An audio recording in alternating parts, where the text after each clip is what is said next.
Tiffin लेकर नहीं गया? आज उसके ऑफिस में मीटिंग थी बॉस के साथ सवेरे सवेरे, इसलिए बिना टिफिन के ही वो चला गया। ठीक है, मैं दे आता हूँ।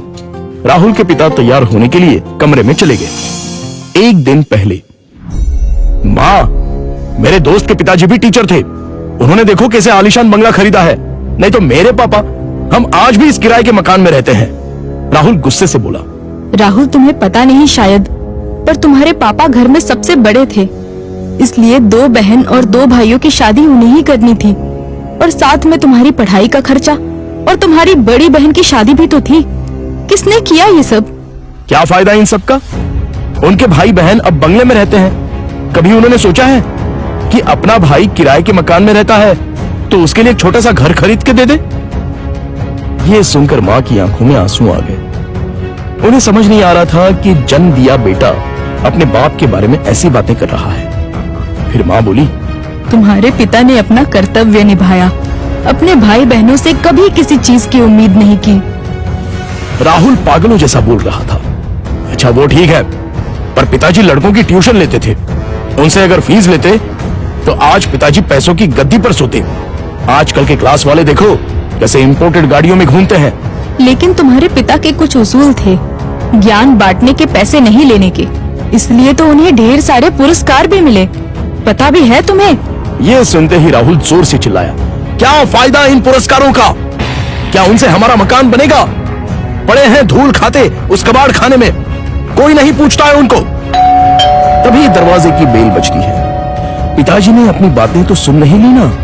इस डर से राहुल का चेहरा उतर गया, लेकिन पिताजी किसी से बात किए बिना ही अपने कमरे में चले गए। ये था कल का झगड़ा, और आज मोहनलाल ने साइकिल को टिफिन लगाया और कड़ी धूप में राहुल के ऑफिस पहुंच गए। कड़ी धूप होने के कारण वो थक गए थे। ऑफिस पहुंचने पर उनको सिक्योरिटी गार्ड ने रोका। राहुल सर को टिफिन देना था, क्या मैं अंदर जा सकता हूं? मोहनलाल ने पूछा। अभी नहीं दे सकते, वो बॉस के साथ मीटिंग में है। जब मीटिंग खत्म होगी तब दे देना। चलो यहां से हटो, बॉस तुम्हें देखना नहीं चाहिए। अगर बॉस को दिख गए तो मेरी हालत खराब हो जाएगी। चलो जाओ उधर, गार्ड बोला। मोहनलाल कुछ ही दूरी पर धूप में खड़े रहे। मीटिंग 1 घंटे से ऊपर तक चली। उनके पैर में दर्द होने लगा। तभी ऑफिस के केबिन का दरवाजा खुलने की आवाज आई। बॉस के पीछे पीछे राहुल भी आया। धूप में खड़े हुए पिताजी को देखकर वो मचलाया। चलते चलते बॉस की नजर मोहनलाल पर पड़ गई। गाड़ी में बैठने की बजाय वो वहीं खड़े रहे। वो सामने धूप में कौन खड़ा है? उन्होंने गार्ड से पूछा। अपने राहुल साहब के पिता हैं, टिफिन देने आए थे। गार्ड डरते हुए बोला। बुलाओ उन्हें। राहुल घबरा गया, उसके पसीने छूट गए। उसे अपने पिता पर बहुत गुस्सा आया। गार्ड के बुलावे पर मोहनलाल अंदर आए। बॉस उनके पास गए और बोले, आप मोहनलाल सर हैं ना? सरकारी स्कूल में आप ही टीचर थे ना? हाँ, पर आप कैसे पहचानते हैं मुझे? कुछ समझने से पहले ही बॉस ने मोहनलाल के पैर छुए। राहुल और सब लोग ये देखकर हक्का बक्का रह गए। सर, मैं विजय, आपका स्टूडेंट था। आप मुझे पढ़ाने के लिए घर आते थे। हाँ, याद आया। बाप रे, तुम तो बहुत ही बड़े हो गए हो। विजय मुस्कुराया और बोला, सर आप यहाँ धूप में क्या कर रहे हैं? चलिए अंदर बैठते हैं, बहुत सारी बातें करनी है आपसे। सिक्योरिटी, तुमने इन्हें अंदर क्यों नहीं बिठाया? सिक्योरिटी ने शर्म के मारे गर्दन नीचे कर दी और बोला, सॉरी सर, गलती हो गई। इस पर मोहनलाल बोले, इसमें इसकी कोई गलती नहीं है, आपको डिस्टर्ब ना हो इसलिए मैं ही बाहर खड़ा हुआ था। ओके। विजय ने मोहनलाल का हाथ थामा और उनको अपने केबिन ले गया। बैठिए सर, अपने कुर्सी की तरफ उंगली करते हुए विजय बोला। नहीं, ये कुर्सी तो तुम्हारी है। मोहनलाल हिचकिचाहट से बोले, सर आपकी वजह से ही तो ये कुर्सी मुझे मिली है, इसलिए इस पर सबसे पहले आपका हक बनता है। विजय ने जबरदस्ती मोहनलाल को अपनी कुर्सी पर बिठाया। शायद आपको पता नहीं, लेकिन अगर सर नहीं होते तो आज ये कंपनी नहीं होती और मैं अपने पिता के साथ उनकी दुकान में बैठा रहता। विजय ने अपने साथियों से कहा। राहुल और मैनेजर आश्चर्य से देखते ही रह गए। स्कूल के टाइम मैं एक एवरेज स्टूडेंट था। मुझे पढ़ाई में दिलचस्पी नहीं थी। मार्क्स कमा रहे थे, इसलिए मेरी माँ मुझे सर के पास उनके घर ले गई और ट्यूशन लेने के लिए कहा। पर सर के घर पर जगह नहीं थी, इसलिए वो हमारे घर आकर मुझे पढ़ाने लगे। लेकिन सर ने कभी फीस नहीं ली। सर के पढ़ाने के तरीके से फिर धीरे धीरे मुझे पढ़ाई में रुचि आने लगी और मैंने 10वीं में दूसरा नंबर लाया। ये देखकर तो मैं हवा में उड़ने लगा। My goodness! पर सर ने कभी आपसे फीस नहीं ली? मैनेजर ने पूछा। मैं मां के साथ मिठाई लेके सर के घर गया। मां ने 50,000 का चेक सर को दिया, लेकिन उन्होंने वो नहीं लिया।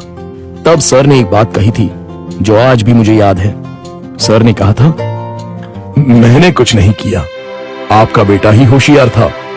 मैंने सिर्फ उसे रास्ता दिखाया है और मैं ज्ञान बेचता नहीं हूं, दान करता हूं। फिर मैंने 12th करने के बाद MS किया और अमेरिका जाकर पढ़ाई की और वापस आने के बाद ये कंपनी स्टार्ट की। एक पत्थर को सर ने हीरा बना दिया। सर, आपको सच में दिल से प्रणाम। मोहनलाल की आंखों में आंसू आ गए। यह सच में कमाल की बात है। बाहर दुनिया में पढ़ाई का बाजार चल रहा है और इन्होंने बिना फीस लिए पढ़ाया। मान गए सर आपको। ऐसे लोग उसूल के पक्के होते हैं। इन्हें पैसों की और पुरस्कार की भी चाह नहीं थी।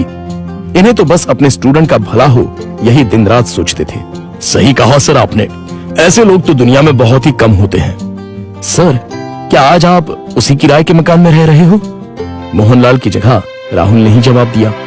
हाँ सर, उसी किराए के मकान में रहते हैं। आज मैं अपने सर को गुरु दक्षिणा दूंगा। इस शहर में मेरे कुछ फ्लैट्स हैं, उसमें से एक फ्लैट मैं आपके नाम कर रहा हूं। विजय ने कहा। क्या? मोहनलाल और राहुल एक ही साथ बोले। इतनी बड़ी गुरु दक्षिणा मुझे नहीं चाहिए। मोहनलाल बोले, सर प्लीज ना मत कहिए। काम के चक्कर में मैं अपनी गुरु दक्षिणा देना भूल गया था। बहुत बहुत शुक्रिया सर। शुक्रिया मुझे नहीं, अपने पिता को कहो और मुझसे एक वादा करो कि तुम अपने पिता के अंतिम सांस तक उनके साथ रहोगे।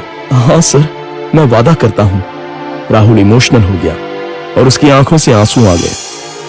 तो दोस्तों, आपसे गुजारिश है कि कभी भी अपने पिता से यह मत पूछिए कि उन्होंने आपके लिए क्या किया और क्या कमाया है। जो कुछ कमाना है वो अपने दम पे कमाओ। उन्होंने हमें जो पढ़ाई और संस्कार दिए हैं वही आपको कमाने में मदद करेंगे। धन्यवाद।